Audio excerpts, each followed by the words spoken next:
on camera. Okay. So good morning. Good morning. It's 10:30 on Thursday, February 13th, 2020. I'm Kalinda Lee, Vice President for Historical Interpretation and Community Partnerships at the Atlanta History Center. And I'm here with Sue Verhoff, who's the Director of the Atlanta History Center's Oral History Program. And we are conducting an interview with Miss Pat Westrick, who has agreed very graciously to be interviewed as part of our partnership with the Inman Park Neighborhood Association. Thank you for that, and good morning. Good morning. So let's begin at the very beginning. Okay. You were born in Florida, I understand? I was born in Cleveland, Ohio. Ah, so you've lived a number of places. Yes. Born in Cleveland. My parents moved in 1949 to St. Petersburg, Florida. I think of that as sort of the big Midwest migration south after the Depression, after the war, when those sorts of things kept people from doing much. Then I think my dad was tired of shoveling snow, and they decided they wanted to be where it was warm. And so we moved to St. Petersburg, and that's where I grew up. And now you've been in Atlanta for decades. Since 1974. So can you tell us a little bit about what brought you here to Atlanta and why you chose to stay? Richard was in the Navy. We got married in 66. He was drafted in 60, or was going to be drafted in 67, and so he joined the Navy. And we were stationed in Charleston and lived in like one floor of a Victorian house on Colonial Lake in Charleston. And that sort of started our appreciation of old houses. And we went from there to Norfolk, Virginia, and then he was discharged and he decided to go back to college. So while he was in the Navy, he learned data processing, which in those days was like very new and very exciting. And he decided to go to Florida Atlantic University, which is a 2-year, like junior and senior year. He graduated from Florida Atlantic and then got a job at C&S Bank in Atlanta. So I remember looking at the map of Atlanta that, I don't know, trust company or somebody had sent us. And I said, Richard, I'll never learn my way around this town. Look at how big it is. I mean, it was just this giant, nothing but roads. But we ended up in an apartment on Buford Highway. And Richard took Marta to work. And he's the one that discovered Inman Park. He said, I found the old neighborhood. I found a neighborhood with old houses in it. But we, as people do, we had 2 kids, and we decided we wanted to buy a house. And we looked at houses in Decatur and Virginia Highlands and Morningside and finally Inman Park. And that was the only place we could afford.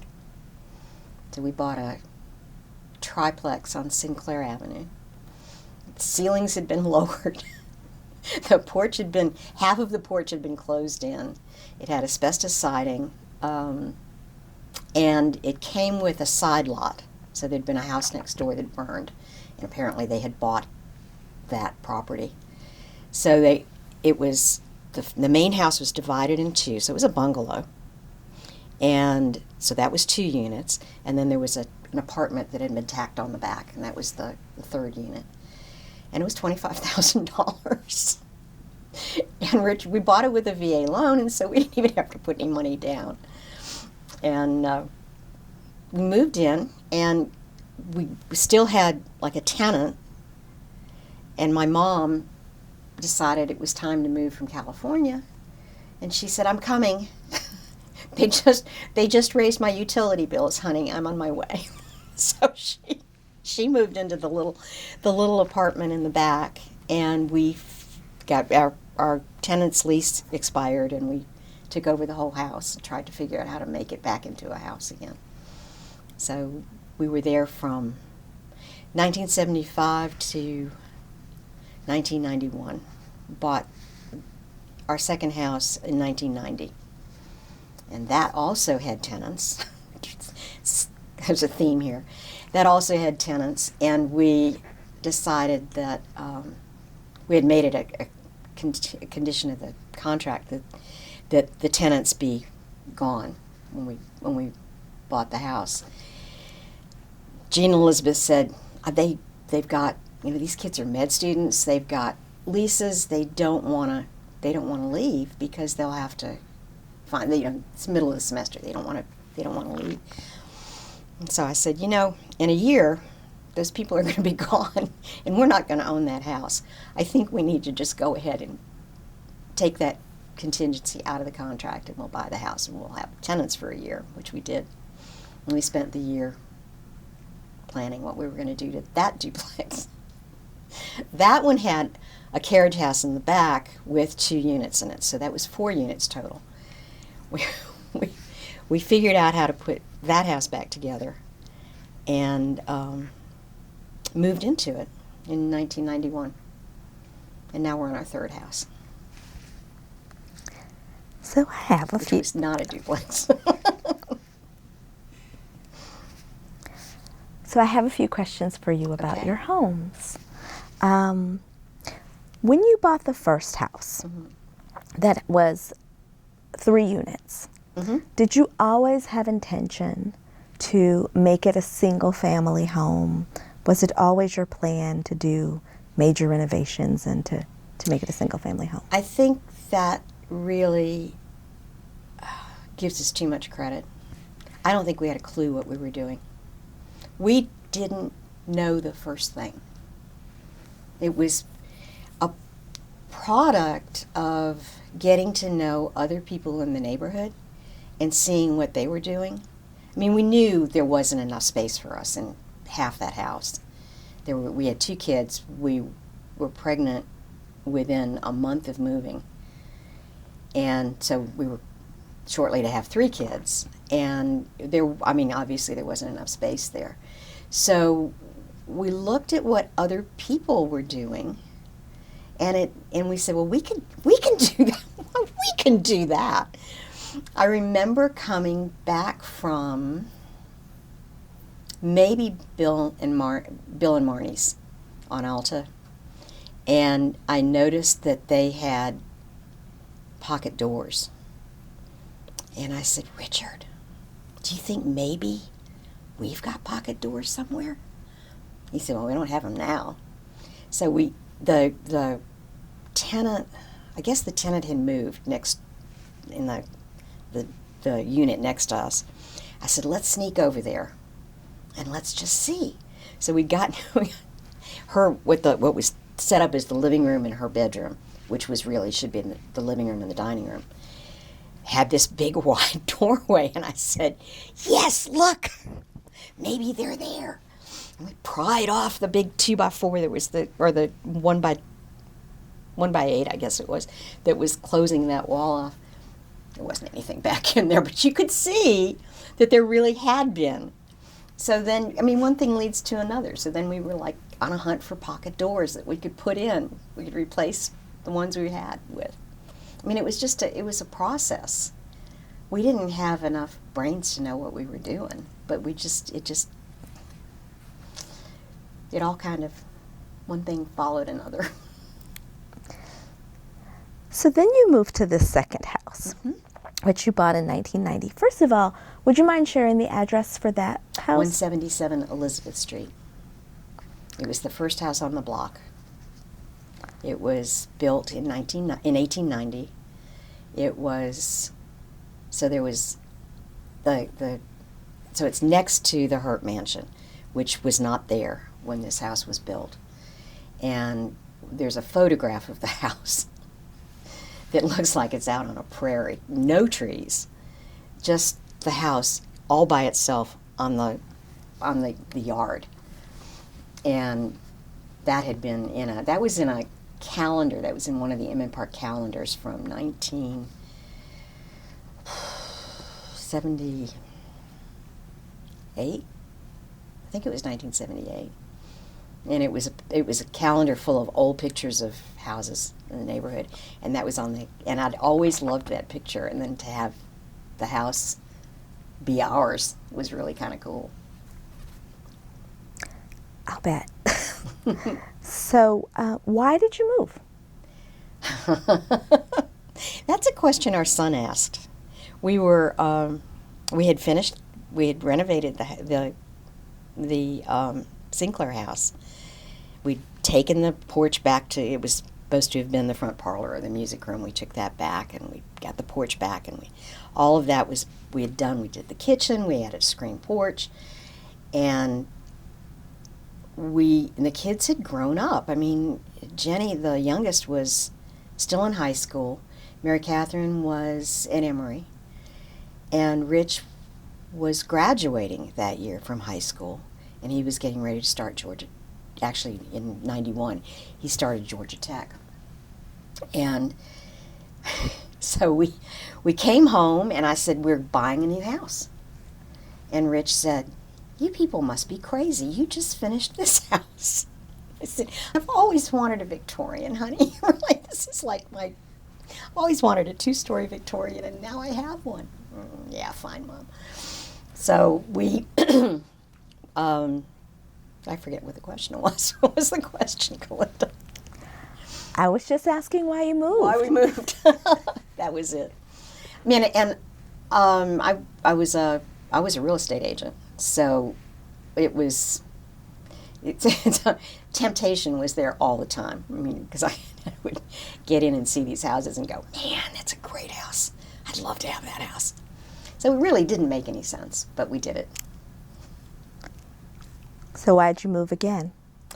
Well, I think that's probably governed by my niece. We had, I mean, it was a big house.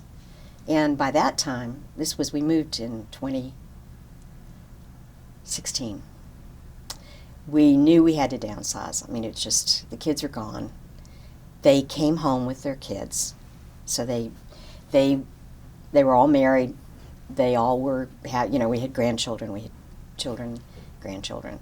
And they would come home sometimes for Christmas, always for festival, and everybody would come. And sometimes even before we'd go to the beach. So we had a full house, but it was only like 3 or 4 times a year. And we just couldn't justify keeping the house. It was hard to get up the stairs now. It was going to get harder. It was time to downsize. So I kind of kept my eyes on smaller houses in the neighborhood. And someone called me to say, we're getting ready to move. I just wanted to let you know the house is going to be on the market. And I knew this house. And I said, don't do anything yet. I said, can I come over and see it? And, well, the nanny's there with the twins. Sure, you can. Yeah, I'll call her and tell her. So I went over to take a look at it, and I went, I think this one could work. There's like 4 steps up to the front door, and there's a couple of steps in the backyard, and there's 2 bedrooms and 2 bathrooms and a place for an office. And I think this one could work. So that was the downsize house, but we couldn't leave the neighborhood. So you anticipated my next question. Which was? So you've told me about 3 moves, Mm-hmm. but you're staying in Inman Park. Mm-hmm. Why? Because it's home. I mean, Richard and I were talking about this last night. There's neighbors. So, I mean, everybody has neighbors. And everybody knows how nice that is. But there's also community. And that's what we have. It's the sense that even if you don't know somebody well, they're still a part of your community.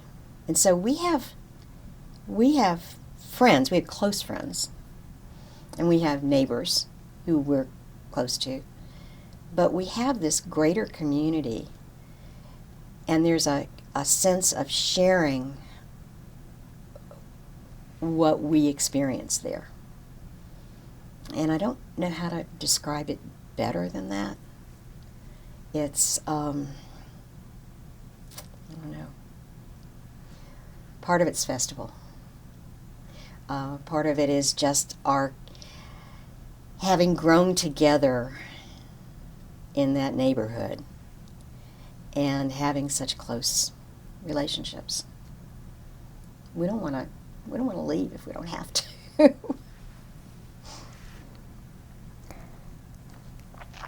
So as we're thinking about that community, you've talked about a lot of phases of your life that happened in that community and with those people.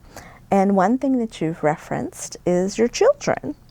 So you raised children in Inman Park. Can you share a little bit about that? Like what kinds of activities, the schools they attended? What was that like? And when was it? It was, Mary Catherine was born in 1970, so she was 5 when we moved in. Rich was born in 73, so he was 2. I think I've got a photo. I've got a snapshot of him in the front yard before we moved in, where the grass is up to here. He's like walking through the front yard, and the grass is up to here. We did when we were taking over the whole house and kind of renovating and trying to put things back together. He was being potty trained about that time. He's going to love this story. And everything was so turned upside down. And of course, we hadn't done anything to the bathroom. It was still there. But he came out, with this like fidgeting, and he said, "Where's the toilet?" It was still in the same place. But everything had been so moved around. Jenny was born in that house. She was born in 1976. So they grew up there. It was a different experience for each one of them because of the differences in their ages.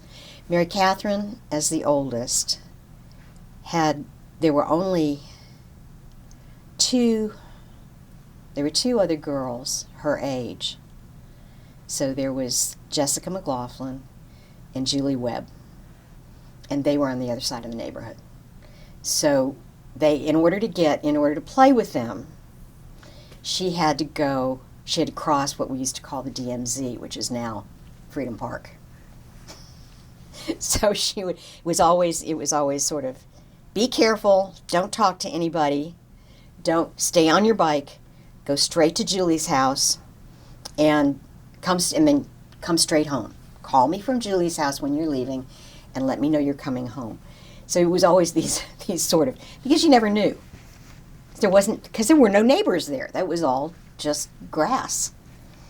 And we knew if there were neighbors there, they were safe. So for Mary Catherine, there weren't very many kids. In those days, there really weren't very many kids. Because, stop and think about who was there, who was settling, who was moving into these old neighborhoods. And in the 70s, it was gay guys, because they had vision and they had, they kind of got it when they looked at these wonderful houses. They saw what could happen. And there were a lot of young people, either singles or couples, but nobody had quite gotten around to having kids yet. And then we moved in with these kids, and there just weren't that many around. There were some kids down the street. There was let's see, Keith, and there was another little girl that Mary Catherine would play with, and they were just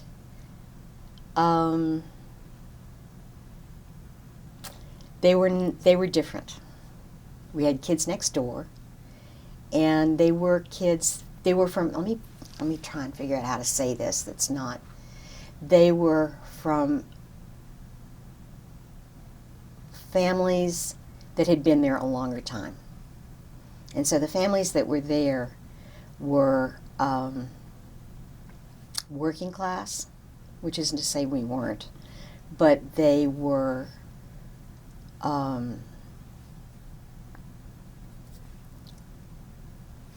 it was really their neighborhood when we moved in.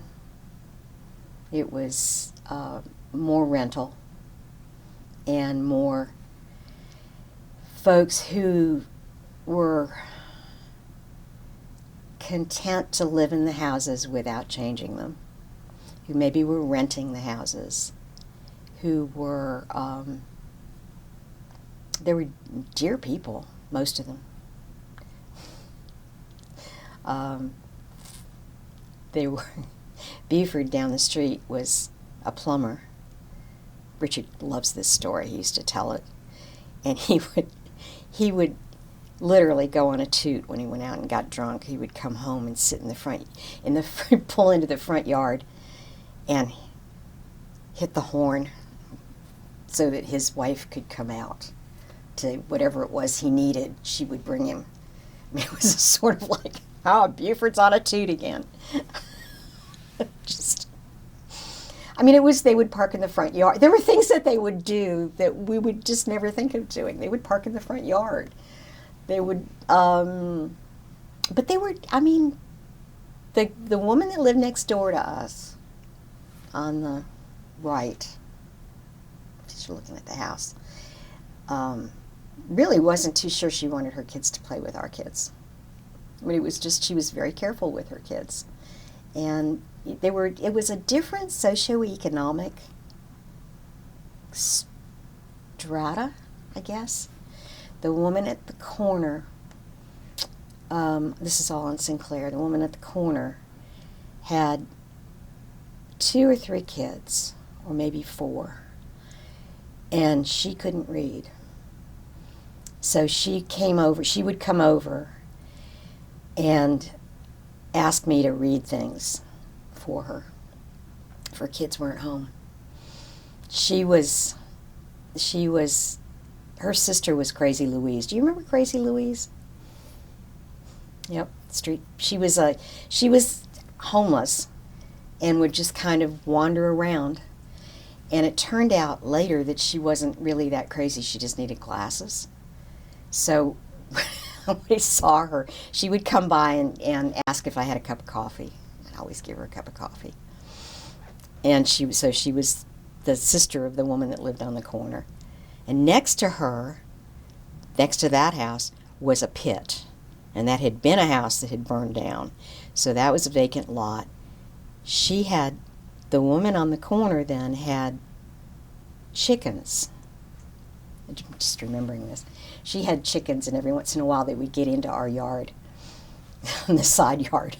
And Richard was out there mowing one day, and this chicken came jumping out of the grass. It's like weird. So there weren't many kids. Rich had a different experience. So he had some buddies who were this kind of this in that group, and they were great. They were all good buddies. Jenny didn't have as many friends. She and Jane Bradshaw were of an age, but until they got older, they really didn't see eye to eye about a lot of things. So when they were in preschool, they were all in what was then MCDC Montessori, so Montessori Child Development Center. And as each of them got to that age, they went to the Montessori. And then when it was time for grade school, I went ahead and enrolled them in St. Thomas More in Decatur. Because at the time, the grade school for Inman Park was Moreland Elementary. And it was a tough school. And I know Julie went there, and I think Jessica went there. But I just wasn't comfortable sending Mary Catherine there. So when they started out they were at St. Thomas More. When it came time for high school, they all went to what is now Arbor Montessori, and then excuse me, and then to St. Thomas More, and then from there, we really thought about sending Mary Catherine to Grady, but she was thinking at the time about medicine, and they didn't have a particularly strong science program. So we decided to go ahead and send her to St. Pius. So she went to St. Pius, and then when Rich came along, I thought, I am not sending this boy to Grady. So they all went to St. Pius. And so that's the school story. So now your children are adults. They are. And you mentioned that they come back for festival. Mm-hmm. So do you remember your first Inman Park Festival? Mm-hmm. I do. Tell us about it. I was pregnant with Jenny, massively pregnant with Jenny, because Jenny was born in May and that was April. Jenny was born in late May and that was late April. The reason, and both of us, both Richard and I, volunteered, and the only reason we did is because Kathy Sanders, who at that time lived on Colquitt, Kathy used to own Jan's house. Kathy Sanders came to us and said, "You need to volunteer for festival." Okay. I mean, we didn't know anything about any of this. We didn't know what festival was. We had missed the festival the year we bought the house. And so this would have been 1976. And she said, "Yes, you have to volunteer." Okay. So I sold, I guess I was, so in those days, what was IPR then, Inman Park Restoration, and is now IPNA, they had their own booth and they sold, I guess people donated I don't know, old furniture and objects, and and so we had like a sales booth that we sold antiques and things from, and so I volunteered for that. And I was so massively pregnant that people would say, "Are you okay, dear?" I said, "Fine." But we and Richard threw garbage. He was on trash detail, and he has been ever since.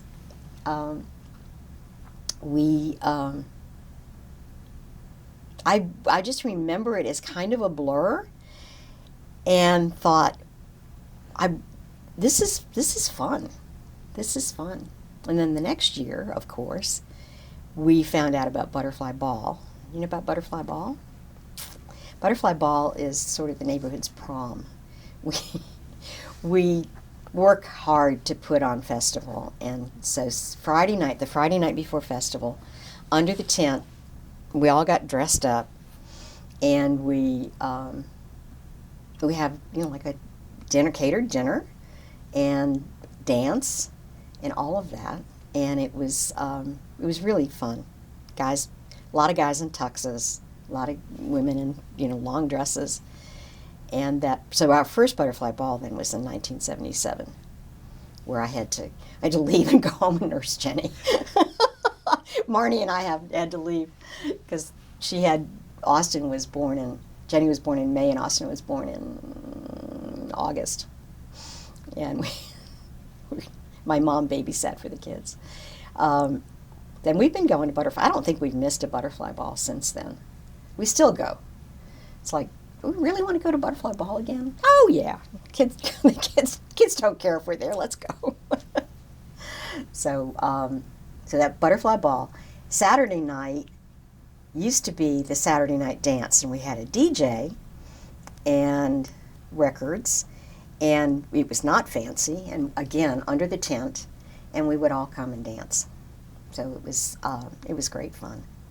I don't know why we stopped doing that. So that's not, now Saturday night is theater night. So those are early festival memories. So you've been playing a role in the festival consistently. Not as consistently as Richard did, because when I stayed home with the kids, and it wasn't until the kids were kind of on their own that I could take more time and volunteer. Probably 1987 is when I jumped into it. I don't remember when we started doing house tour. On and off. We were on tour. Actually, we were on tour in 87. Was that after we finished the house? No, we were on tour in 81 before we took over the front room, before we expanded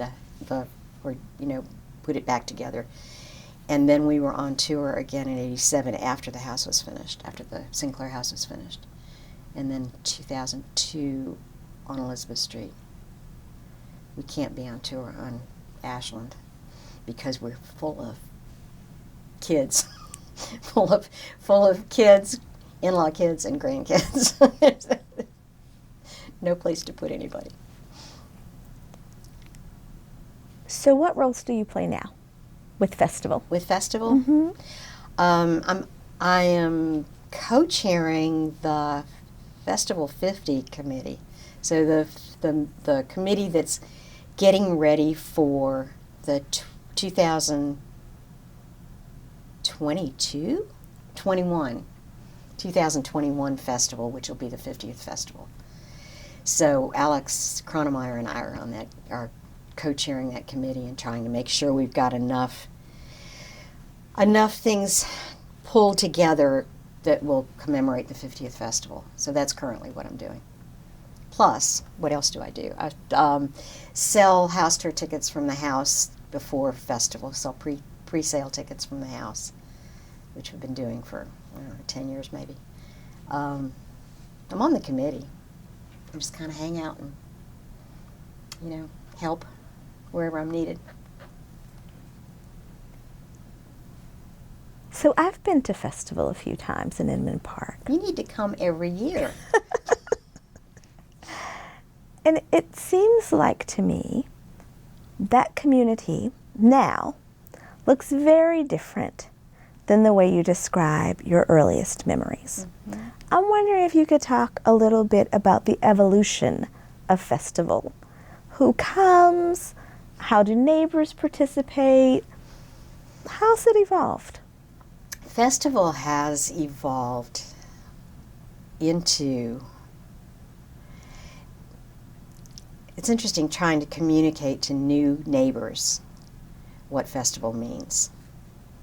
Because for a lot of them, when we moved in because we really couldn't afford to be anyplace else. That was pretty much, and we together joined in we didn't create the community, but we joined into the creation of this community. People who buy in Inman Park now, many of them buy because they want to be in that location. And because it's a good, the houses appreciate it's just, and we've got so many amenities that we didn't used to have. And so there's that category of people. Then there are people who buy because they want to be in Inman Park. They like the history of it. They like the old houses. They like the feeling of community. And then there are people who just somehow stumble on it. And so the challenge is to bring them all in. The challenge is to communicate to them what it all means and why it's important. Because the way the neighborhood views it and has viewed it all along is this is a party for us. We invite everybody to come because we love what we have and we want to share it. But really it's what unites us. It's this common sense of purpose that every year we do this sort of magical thing I always think of it like Brigadoon, because you go out, Saturday and Sunday, and there's all these people, and the booths, and the entertainment, and the food, and the beer, and all of that. And then Monday morning, it's gone. It's all gone, and it's like it was never there. But to try to communicate this, so we try to share it with the city, and then try to communicate to the newcomers why it's important that they take part in it. So there are, I would say, upwards of 800 to 900 volunteers who help put on festival. Nobody gets paid. We don't have any professionals other than the vendors and the folks that are there to sell things. But in terms of its organization and its structure, it's all volunteer, and it has been all along. And so it's special for us because it's part of what unites us. It's part of that common purpose that we're able to share with everyone else. Got to come every year. I'm just saying. So in this vein, I have one more question. Mm-hmm. And it sort of has to do with the park, the festival, but it also has to do with the neighborhood association. And you've talked about this progression of the neighborhood to this space where it's kind of known for restored homes and known for festival and all, but you set up a situation or an understanding, a picture, where originally it sounds like those were exceptions, that it was mainly the neighborhood of renters, mm-hmm. In the neighborhood of kind of Victorians that had once been grand, but were chopped up at that time. So it certainly could be a narrative of progress. Mm-hmm. But I'm wondering if there's anything that you miss or you feel wistful about from the early days. A little bit, but not much, because that's still there. All of the kind of feeling of sharing in a community is all still there. What I wish there were more people who'd been, I wish there were more people who'd been there early that we could reminisce with. Jan and I in the car coming here, talking about some of the people and we have had some crazy folks in the neighborhood. I mean, it's our friend Bob Bottomer, who no longer lives in the neighborhood, but still feels like he does. It still comes and volunteers at festival. Famously said, "It's hard to be odd in Inman Park," because we're kind of quirky. I mean, we're not very cookie cutter, and we've had some really strange neighbors, but it's okay because they're ours and sort of. But I wish there were more people I wish that more people had known those quirky neighbors in the old days. Does it feel like a little less quirky with the newcomers? It really doesn't. We'll lose somebody and somebody else will just rise up and take their place. Just when you think we've gotten really, really sort of, I don't know, cookie cutter, no. Mm-mm. There's always room for strangeness. So we've talked about festival mm-hmm. as one of the major activities mm-hmm. That neighbors have united to produce. But I know that Inman Park neighbors are engaged in many other kinds of tasks and even struggles together. And one of those has to do with zoning issues. Mm-hmm. Can you tell us why that's so important for Inman Park? I think it's important for everyone in Atlanta. I think that somehow Inman Park's been blessed with folks who've had a great amount of foresight and saw some of the challenges that I think I don't want to know, some of the challenges that the entire region are experiencing. Just saw those before that happened, and part of it I think is the highway property. The fact that before we were a neighborhood, or before we were a late 20th century neighborhood, we've always been a neighborhood, that it was okay to tear down, I don't know, 500, 800,000 houses to build a highway, 2 highways. So we lost a huge chunk of our housing, and when the Presidential Parkway was threatened to come through, that was just another challenge, and that was the beginning, I think, or a continuation of concerns about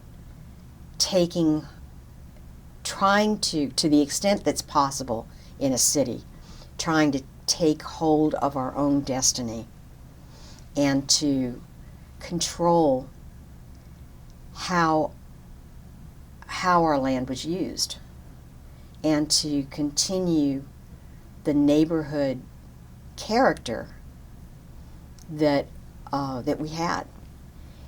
And I think we were able to do that because of and I've always said, the accident of who came to live in our neighborhood.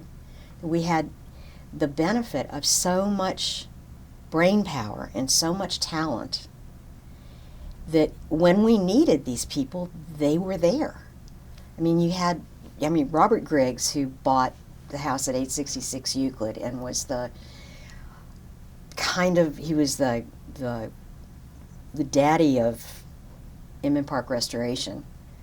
It was founded in his living room, I'm pretty sure, which I think I've always heard was July 4th. So that was so I always think of that as the neighborhood's birthday. But Robert Griggs, Kathy Bradshaw, good Lord, what would we have done without Kathy? Sally Dorn, who was the brains behind, or was one of the brains behind the challenge to the Parkway. Richard Ossoff, Al Caproni. These are people who, we've just had so much talent, and consequently, as each kind of zoning challenge came up, they were able to step in and help us figure out how to meet it. Sometimes we won and sometimes we didn't. I think that I think there are 2 things that stand out. Regina Brewer's another one that, thank God we have her. 2 things that stand out as key. One is historic zoning. If we hadn't had historic zoning, I don't think the neighborhood would ever have retained the character it's retained. And the second one is the planning that went into Inman Park Village, which was another combination of really good circumstances. Tell us a little bit more about that. What was the planning that went into Inman Park Village? Inman Park Village used to be the Mead Paper plant. So it was on Lake Avenue. It was a huge parking lot, and then set back there were like warehouses, I think. Seems like they were warehouses. And it wasn't, they didn't make paper there, but I think it was a distribution center. And a lot of Inman Park was industrial. there was a steel plant, again, they didn't manufacture it, but it was on the railroad tracks, and that was on the other side of North Highland, and they sort of, I guess, transported it from there. Again, distribution. There was the Our Way Motor Company at the corner of Elizabeth Street and Lake Avenue, which is now Inman Quarter. And so that was all very industrial.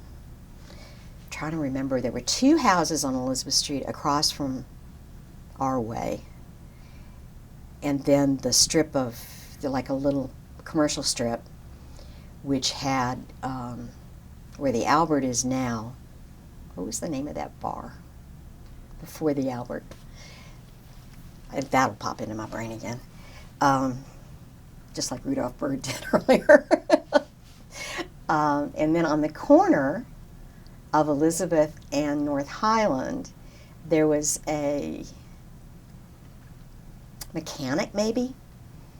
And then next to that, some office buildings that had downtown properties in it. So Mead, all of that was kind of in flux. Mead decided that they no longer needed this distribution center, and they were going to put the property on the market. They'd always been pretty good neighbors.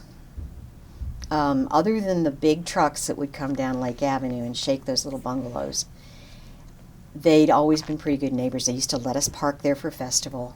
They were, nice people. And instead of just putting the property on the market, they instructed their broker to find out what the neighborhood wanted there. And I was planning VP, God, at that time.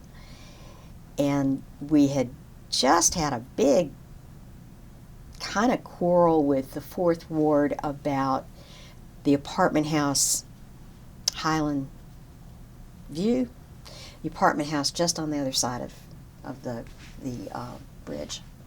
And so it was just in the 4th Ward, but it was just before you got into Inman Park. And for some reason, we felt like that was too dense for that property. That had been again, another mechanics thing. And we were told by the 4th, this is right after I took office, the 4th Ward said, this really isn't in Inman Park. We don't really care what you think. So, okay, well then. We realized that we didn't know exactly what we wanted.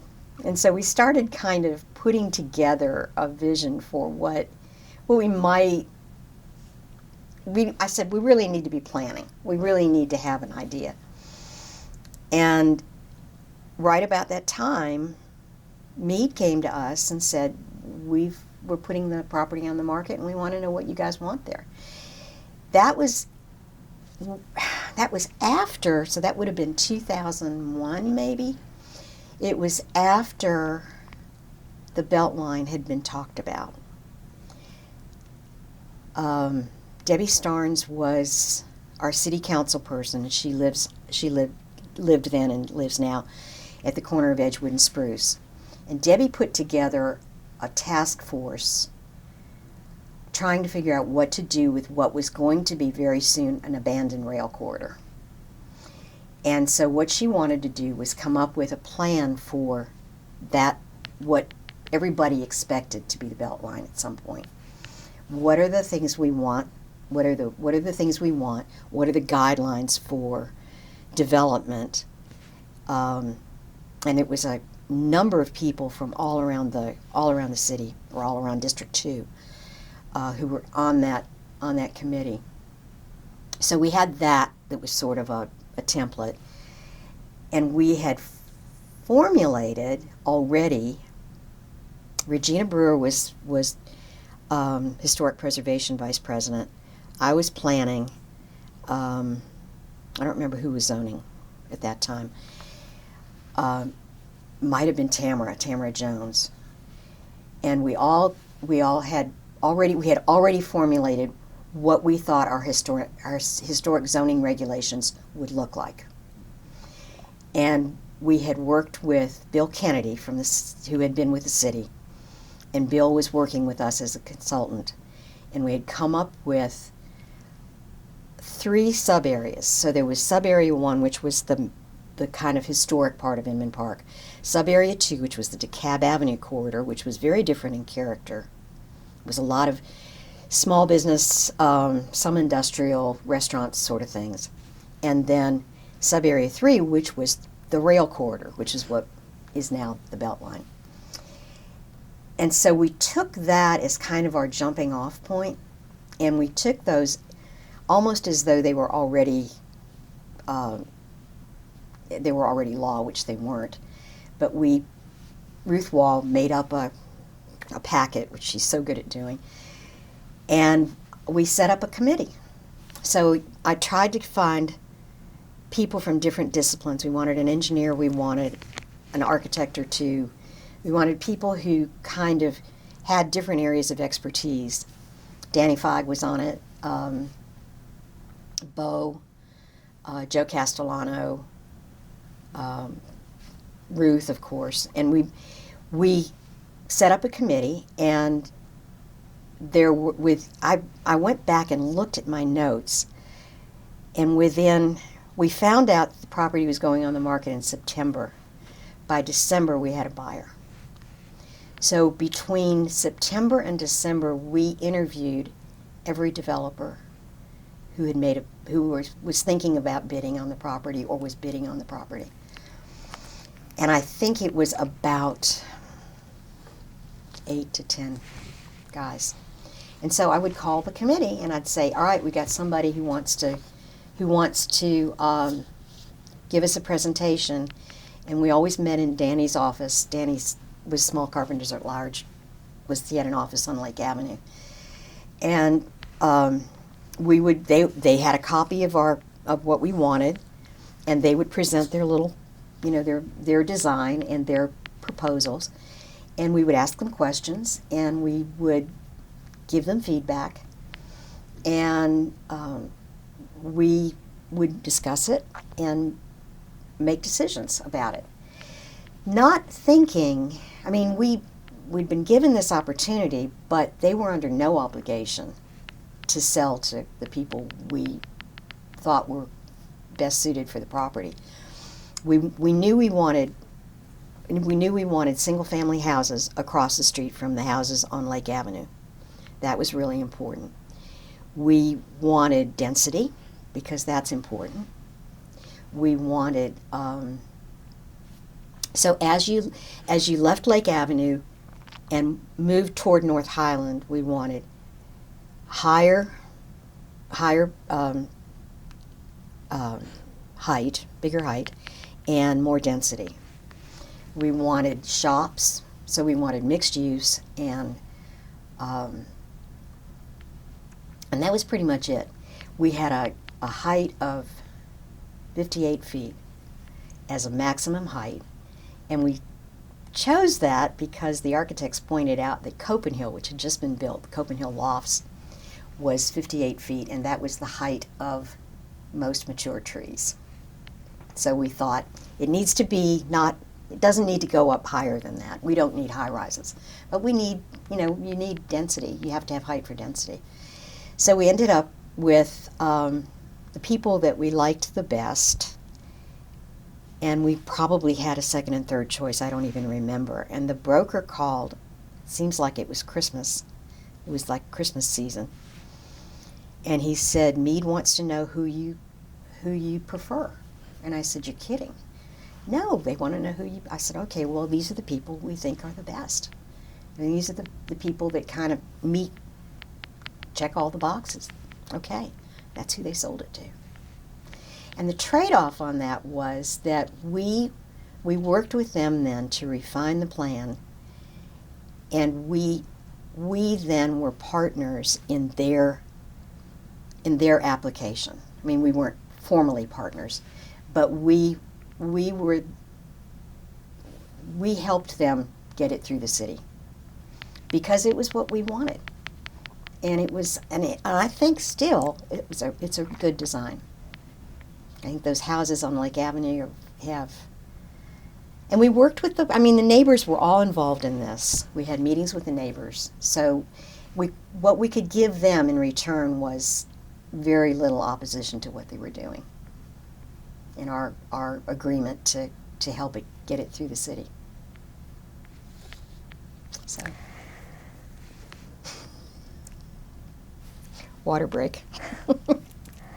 Thank you for sharing that. I mean, this is, I think you're so right. This is a persistent concern in many places in the city, and what you shared is a really interesting blueprint about how communities might go about having a meaningful voice in that process. I'm going to jump ahead some to talk about now and looking forward. Mm-hmm. What do you imagine for the future of Inman Park? What do you think will happen, and what might you like to happen? I'd like to say the same. I'd hate to see it lose what it has, and what it has is that sense of community. In my heart of hearts, I'd like to see some sort of senior facility because we really, really don't want to leave. There are a bunch of us who are trying to figure out how to make that happen.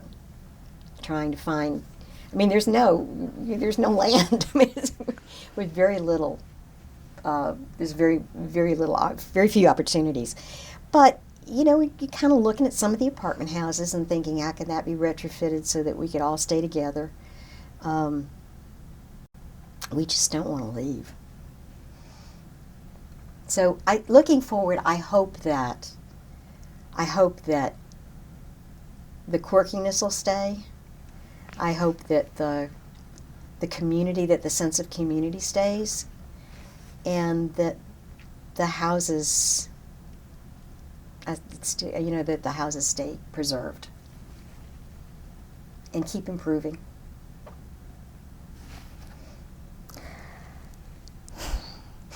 You are a fount of information. I could talk to you forever, but I'm mindful that our time is drawing to a close for this session at least. And I'm wondering if there's anything that you feel is very important to add that you haven't had an opportunity to add, that you haven't been asked. I can't think of anything I haven't talked about. I don't know. I really don't think there's any. I'm sure I'll think of something as soon as I leave, but no. God, we've got there's so many people that we could describe and that we could talk about who've had such an impact on this neighborhood. It's, God, that would be an interesting, to kind of talk about the ones who are gone and what they did and what they added. It would just be an interesting exercise because they're not around to tell their stories anymore. But I think I've said plenty. It has been a pleasure. Thank you. Thank you so much. It has been. It's been kind of fun. It's a little daunting. Thank you so much.